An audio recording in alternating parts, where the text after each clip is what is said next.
Kaya, tawag start starting time po tayo, no? 5:45. Tama ba?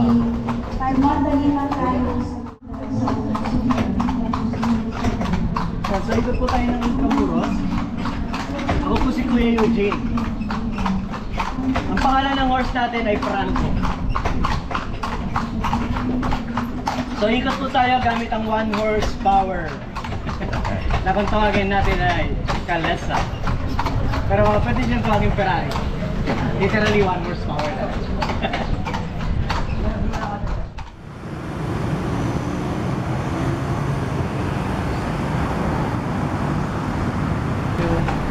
Okay, so simulan natin yung tour dito sa kanilang. Itong part ng walls na to is Aztec ng Castilla, no? 1606. So yun yung mga batong adobe at para magdikit yan, gumamit po sila ng powder lime at egg white. So nasira rin po siya ng World War II, 1945 at kinonvert po yan sa ngayon as wedding reception area. Ito na masarapan natin ang isa sa original na entrance gate noong panahon ng Castilla, Puerta de Santa Lucia. Ayun lang ang natirang gate. So yan, sinira na rin yan noong American era. So naman sa kanan natin, ito ang mga mukha ng mga galeriya ng mga former president ng Pilipinas. Hanggang kay Rodrigo Duterte. So 1899, starts ang presidency. Ayun na rin po ang starts ng Philippine-American War. Maganda kung nasa Baylit po kayo, no? Para sunset na sunset po talaga. Sa kanan natin, dating site po ng PMA. Dito po nag-start yan. In 1901, kung tawagin ay Barracks of the Philippine Constabulary. 1905, lumipat sila ng Baguio. Naging Philippine Constabulary Academy. Then 1945, sinalita naging... Speaking of 1935 po, si Second President Manuel, si US General Douglas MacArthur para maging Field Marshal. At dito po yung papunta sa kanyang headquarters. Si MacArthur at ang pamilya niya ay umuwi po sa Manila Hotel. Kaya meron na 4-6 years po yan. Hanggang sa sinakop tayo ng mga Hapon. And then, may portion sa Manila Hotel na kung tawagin niya yon ay MacArthur Suite, which is $10,000 per night. Yeah, so White Building, dating konbento, ngayon ay museum. Kabilang side, dati po siyang Jesuit compound, kung saan nilitis si Dr. Jose Rizal. Sa ngayon po, ginagamit ito as pamantasan ng lungsod ng Maynila. Wait, dahil sa malambot na lupa lang nila ginawa. At yung tower nasira po ng British invasion. Ayun po yung kanya ng Hapon, yan. Anti-aircraft artillery.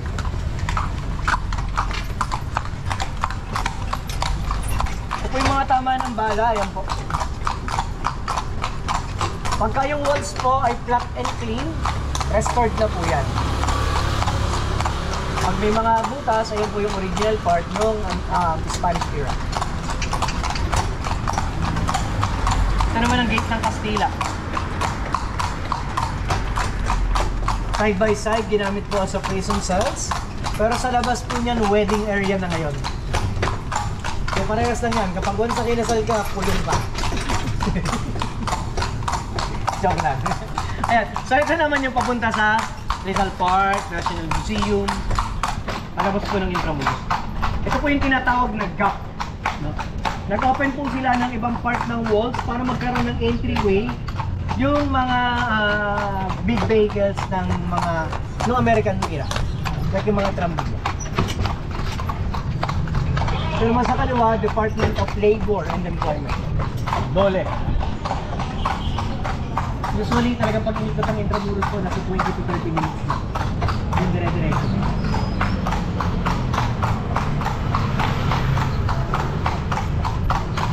Other establishment niya po ay yung Manila Bulletin. Ito po ang one of the oldest English newspaper in the Philippines. Dating pa rin po siya since 1900. Dati po siyang simbahan noong 1609. San Nicolas de Tolentino. At sa likod dyan, may simbahan din po nung panahon na. Yung Lourdes, nabulitin po yan sa. Dahil lahat na nakikita nyo yung establishment, restored na po yan, maliban lang kay San Agustin. Kasi siya lang yung natirang establishment nung panahon ng giyera. May mga tao, may tama siya ng mga bala. At dito sa loob, kailangan po, sabi ko Spanish architecture ang pwedeng gawing establishment. Para at least mape-preserve po ang pagka-heritage ng lugar. Isa po sa mga public school, Manila High School po.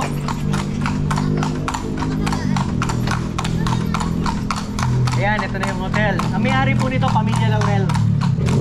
Kaya ang English term ng Laurel ay bailiff.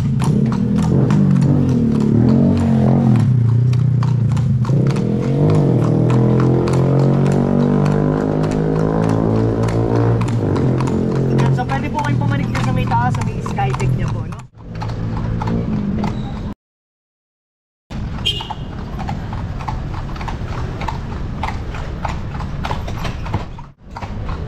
Lang siya pa.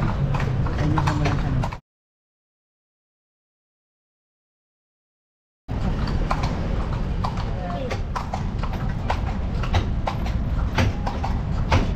Okay. Ayan na po. Ayan. Pindutin nyo lang po yung LED.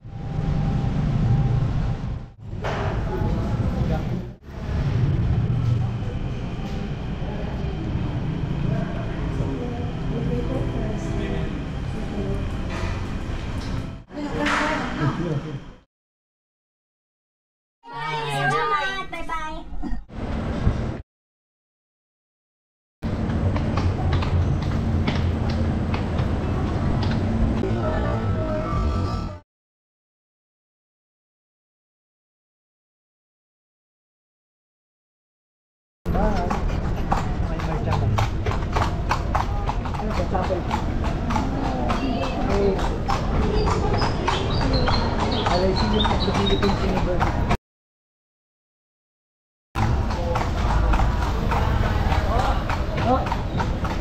Itong Lyceum po, dati kong hospital yan sa Juan de Dios Hospital. 1573. At meron naman po tayo dito na gate na para sa Chinese po. Puerta del Parian. Yan. Mexican words po yan. Ang ibig sabihin ng del Parian na Chinese word.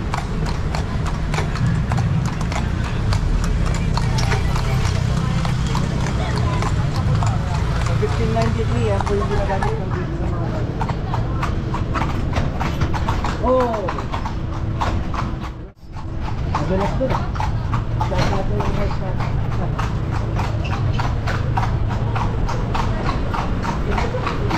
Ano naman po ang 1594, yung pinaka-China, pinakamatandang Chinatown sa buong mundo, no?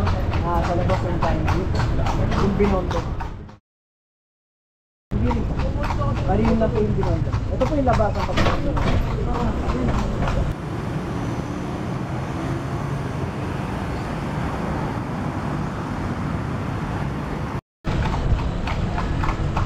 Naman ang Colegio de San Juan de Letrán.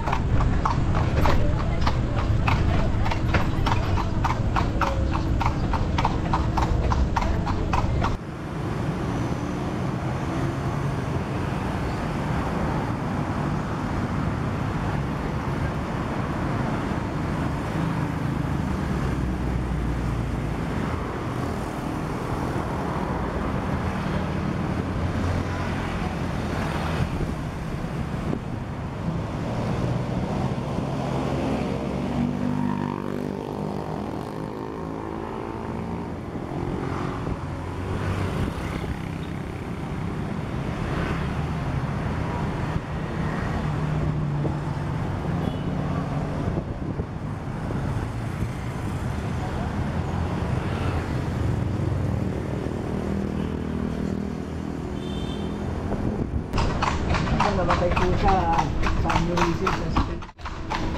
Ito po ang dating storage area na commercialized ng pandemic. Diyan po nagkakaroon ng gathering cave sa labas po ng US. White building po.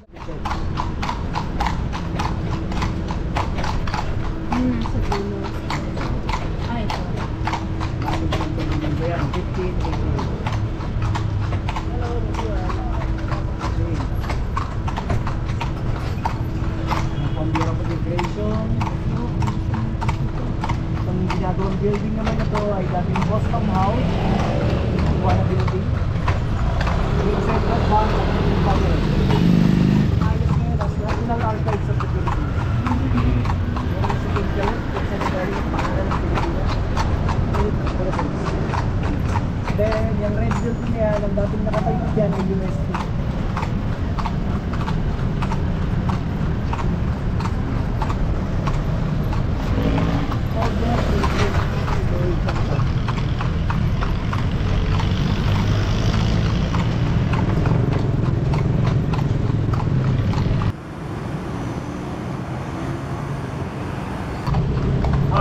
Jordan.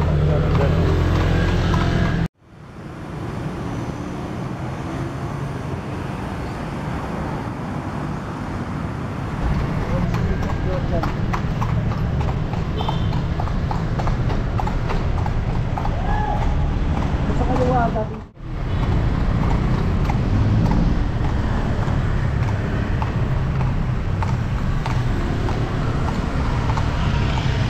Pero sa ngayon po, ginagamit ko as Bureau of the Treasury.